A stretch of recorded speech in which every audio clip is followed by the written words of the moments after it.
Welcome back to my channel. ఈ దేవాలయానికి ఎప్పటి నుండో వెళ్దాం అనుకుని బయలుదేరి రైలు, బస్సు, ఆటో, చెట్లు, కొండలు, నదులు దాటుకుని వెళ్ళాము. ఇప్పుడు నేను వెళ్ళిన దేవాలయం ఎప్పుడు పడితే అప్పుడు వెళ్ళేది కాదు. సంవత్సరానికి 3-4 నెలలు మాత్రమే దర్శనం చేసుకోవడానికి వీలుంటుంది. మిగిలిన కాలంలో దేవాలయం నీటిలో మునిగి ఉంటుంది.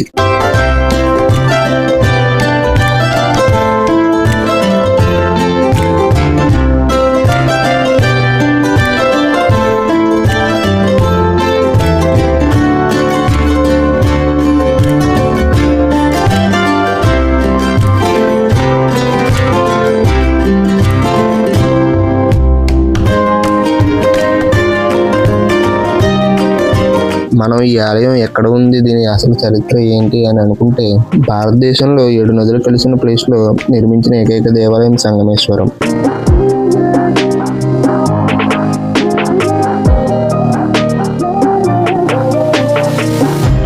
అంతేకాదు, ఈ దేవాలయం కేదార్నాథ్, బద్రీనాథ్, అమర్నాథ్ దేవాలయాలు కాగా కొన్ని నెలల పాటు ప్రకృతిలో కప్పబడి ఉంటుంది.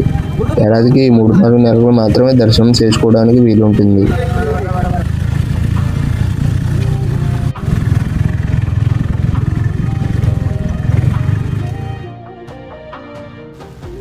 ఇక్కడ శివలింగం రాతితో కాకుండా వేపమొద్దుతో ద్వాపర యుగంలో శ్రీకృష్ణుడు ధర్మరాజుతో శివలింగాన్ని ప్రతిష్ఠింప చేశాడు.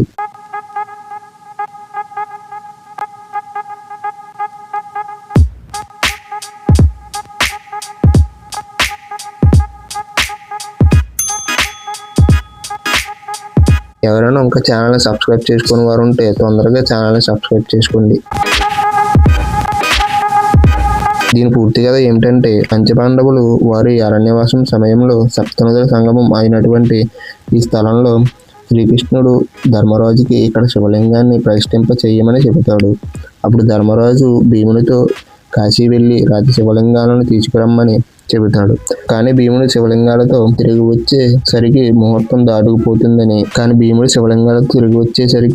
దాటుకుపోతుందని ధర్మరాజు పెద్దలందరి అనుమతితో వేపముద్దుని ప్రతిష్ఠిస్తాడు. ఈలోగా భీముడు కాశీ నుండి పంచశివలింగాలను మూర్త సమయానికి ముందుగా తీసుకువస్తాడు. వేపగట్టను లింగముగా చూసి తన శ్రమ వృధా అయ్యిందని, పట్టరాని కోమంతో తాను తెచ్చిన రాతి లింగములను ఆ దేవాలయం నుండి దూరంగా విసిరిపాడేస్తాడు. మీరు ఇప్పుడు చూస్తున్నది ఆలయం లోపల భాగం. నాగార్జునసాగర్ డ్యామ్ కట్టినప్పుడు 20 సంవత్సరాల పాటు నీటిలో మునిగి ఉండడం వల్ల, అలాగే సంవత్సరానికి 8 నెలలు నీటిలో ఉండడం వల్ల దేవాలయం మొత్తం శిథిలావస్థ చేరుకుంది.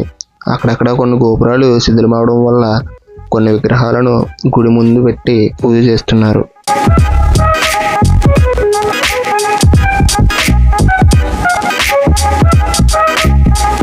ఆ 5 లింగములు సంగమేశ్వరం నుండి ఒక్కొక్క చోట వెళ్ళిపడ్డాయి. అవే సిద్ధేశ్వరం, మల్లేశ్వరం, సోమేశ్వరం, కపిలేశ్వరం, సంగమేశ్వరం. ఈ సంగమేశ్వరంలో భీమలింగం ఉంటుంది. నీరు ఎక్కువగా ఉంటే కనబడదు. ఇప్పుడు భీముని కోపమును తగ్గించడానికి ధర్మరాజు ముందు భీమలింగాన్ని దర్శనం చేసుకున్న తర్వాత సంగమేశ్వరుణ్ణి దర్శనం చేసుకోవాలని చెప్పాడని చరిత్ర చెబుతుంది.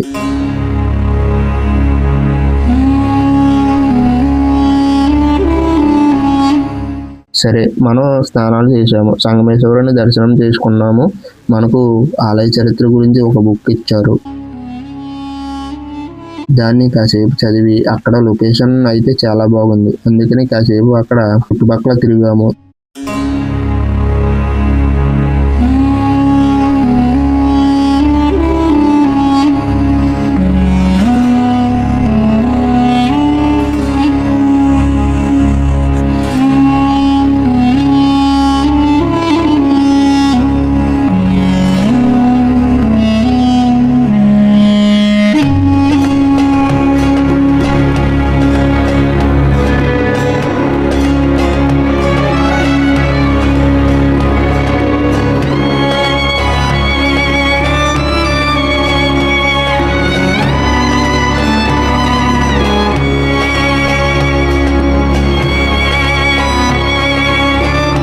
వెనకున్న పందిర్లు అంతకుముందు వచ్చిన గాలివానకి కూలిపోయాయి. నేను ఇప్పుడు గోపురం దాటి బయటకు వెళ్తున్నాను. గోపురం కూడా అంతకుముందు పైకి ఉండేది, ఇప్పుడు శిథిలమైపోయింది.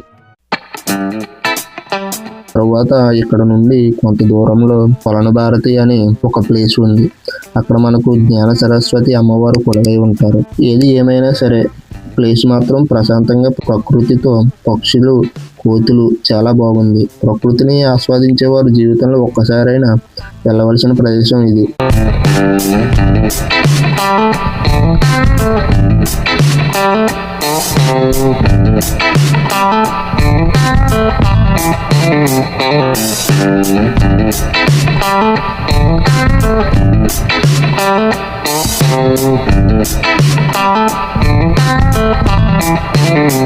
ఇది ఇవాల్టి వీడియో. నెక్స్ట్ వీడియోతో మళ్ళీ కలుద్దాం.